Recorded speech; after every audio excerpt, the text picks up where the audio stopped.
I never thought something as simple as raking leaves would change my life forever. But here I am, months later, still waking up in cold sweats, my heart hammering against my ribs, like it's trying to escape. My name is Oliver, and this is the story of the scarecrow that wasn't just a scarecrow. It was something far worse. And it's still out there. It started on a quiet autumn afternoon in our small, sleepy town. I was 21, freshly out of that lazy post-high school phase where days blurred into nights of video games and cheap beer with friends. I wanted to do something productive, something real. Helping people in the community felt right. When the elderly couple down the road, Mr. and Mrs. Harlan, put up a notice asking for help with their yard, I jumped at the chance. They were in their 70s, kind faces lined with years of hard farm life, always waving hello when I passed by on my bike. The pay was modest, just $20 for a few hours, but it felt good. I showed up at their sprawling old farmhouse right at 5 p.m., the sun already dipping low, painting the fields in deep oranges and purples. The air smelled of damp earth and fallen leaves, that crisp, slightly sweet decay that always reminded me of childhood Halloweens. Mrs. Harlan greeted me with a warm smile, pressing a rake into my hands. "You're a lifesaver, Oliver," she said, her voice soft like rustling paper. Her husband nodded gratefully, his eyes tired but kind. They were heading out to a birthday party for a grandchild and trusted me with the place. I watched their old truck disappear down the gravel driveway, the taillights fading into the gathering dusk. The yard was bigger than I remembered, acres of lawn, stretching back toward a line of dark woods, leaves piled everywhere like a golden brown carpet. I slipped on my gloves and started working, the rhythmic scrape of the rake against the ground, soothing at first. My muscles warmed up, and for a while, it was peaceful. Just me, the wind whispering through the bare branches, and the distant call of crows. But about 30 minutes in, something caught my eye at the far end of the property, near the edge where the lawn met the woods. A figure standing perfectly still among the trees. A scarecrow. I paused, leaning on the rake, wiping sweat from my brow, even though the air was cooling fast. It didn't look like any store-bought decoration. This one was eerily lifelike. It wore a worn leather jacket, faded and cracked, torn jeans that hung loosely on its frame, and actual shoes-old work boots caked in mud. No hat, just a burlap sack for a head with crude stitches where the mouth should be, and dark hollows for eyes. The proportions were all wrong. Too human. Broad shoulders, long arms dangling at its sides. For a second, I could have sworn the fabric shifted, as if it had just settled into position. A chill ran down my spine, but I shook it off. Old folks sometimes got creative with yard decorations. Probably a hobby of Mr. Harlan's.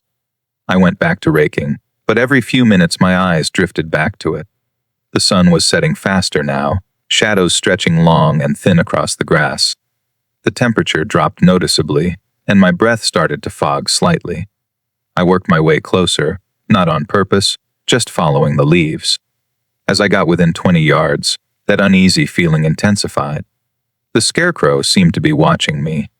The stitched mouth looked curved, like the beginning of a grin. My skin prickled. I could almost smell something underneath, the autumn air, something faint, like old sweat mixed with metal. I forced myself to focus.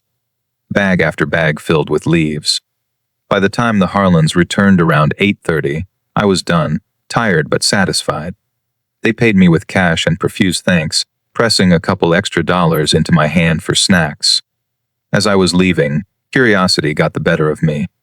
"That scarecrow out back," I said casually, pointing toward the woods. "It's pretty creepy. Where'd you get it?" Mr. Harlan stopped, his bushy eyebrows furrowing in confusion. "Scarecrow? We don't have a scarecrow, son." Mrs. Harlan looked equally puzzled. We all walked to the edge of the yard together, flashlights cutting through the darkness. The spot where it had stood was empty. Just flattened grass and a few scattered leaves. No poles, no stakes, nothing. My stomach twisted uncomfortably. Maybe it was the wind or shadows playing tricks. I muttered, but my voice sounded weak even to me. They laughed it off gently, told me I was tired, and sent me home with well wishes. I rode my bike back through the quiet streets, the wind at my back feeling like cold fingers brushing my neck. That night, I slept poorly, dreams filled with stitched smiles and silent watchers. 2 days later, they called again. The leaves kept falling, and they needed more help. I went back, telling myself it was nothing. The sun was lower this time, the air heavier with the promise of rain. I started raking near the house first, avoiding the far end. But as the light faded, I felt it again, that prickling awareness. I glanced up. The Scarecrow was back. Closer now, maybe 50 yards from the house, instead of at the tree line. And its face, God, its face.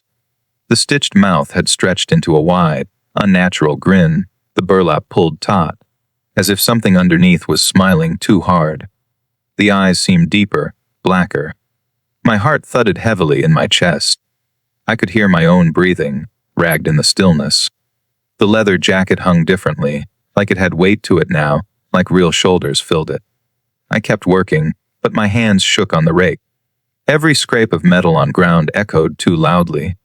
The wind picked up, carrying a low rustle that sounded almost like whispering. I didn't go near it. There were no leaves around its position anyway. When the Harlans returned, I said nothing about it.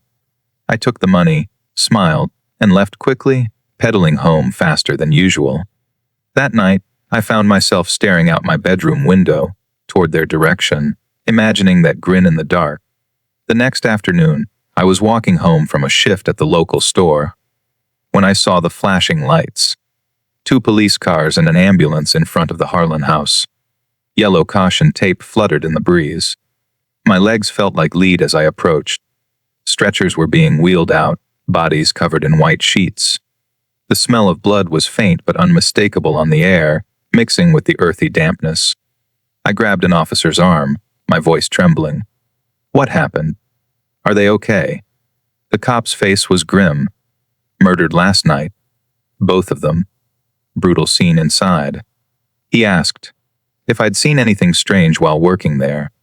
I told him everything: the Scarecrow, the leather, jacket, how it moved positions, the grin. His partner brought over a jacket from evidence. Cracked leather, same tears, same faint metallic smell. This it. I nodded, feeling sick. They explained there was a serial killer loose in the county, targeting isolated homes, wearing a leather jacket like this. He'd been spotted before. The jacket might have DNA. They thanked me, told me I might have helped crack the case. I walked home in a daze, the world feeling unreal.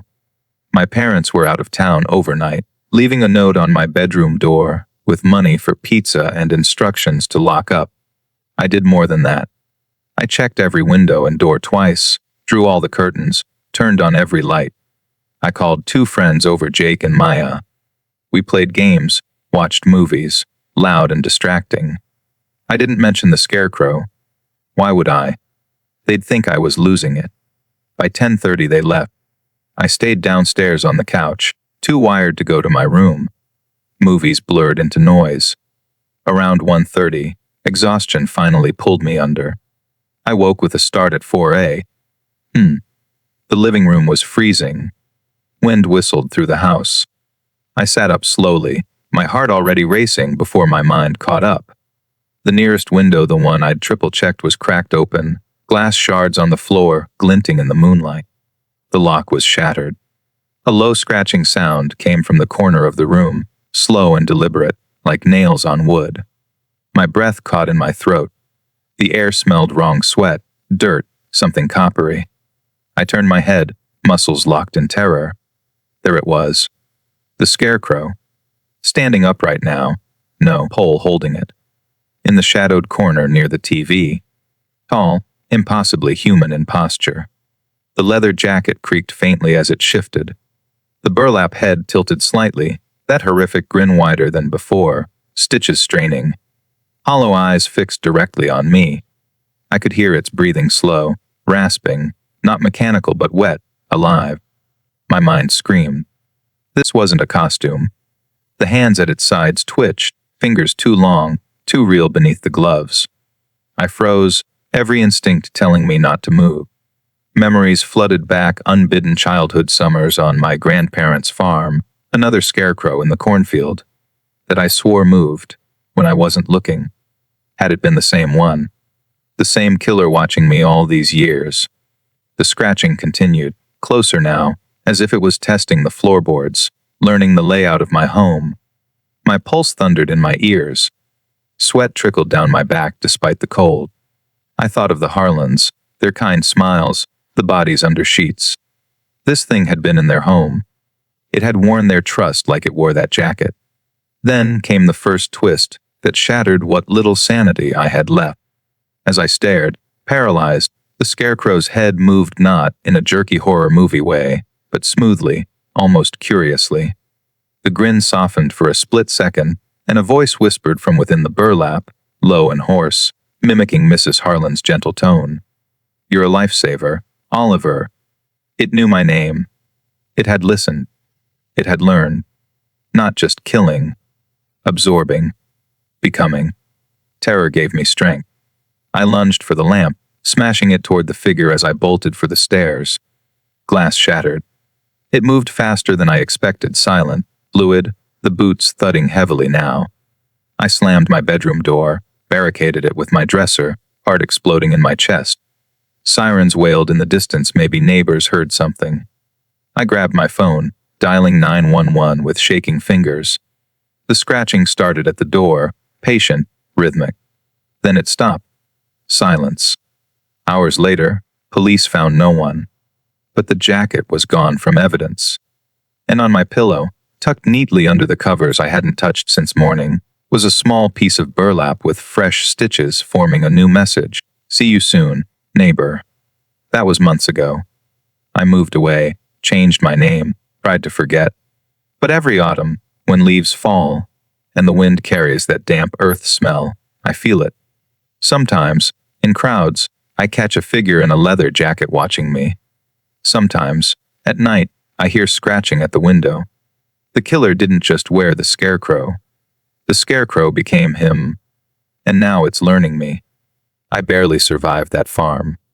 And I know, deep down, it's only a matter of time before it finishes what it started. If you see a scarecrow that seems a little too real, don't get closer. Run. And whatever you do, don't look back. Because it's grinning, and it remembers your face.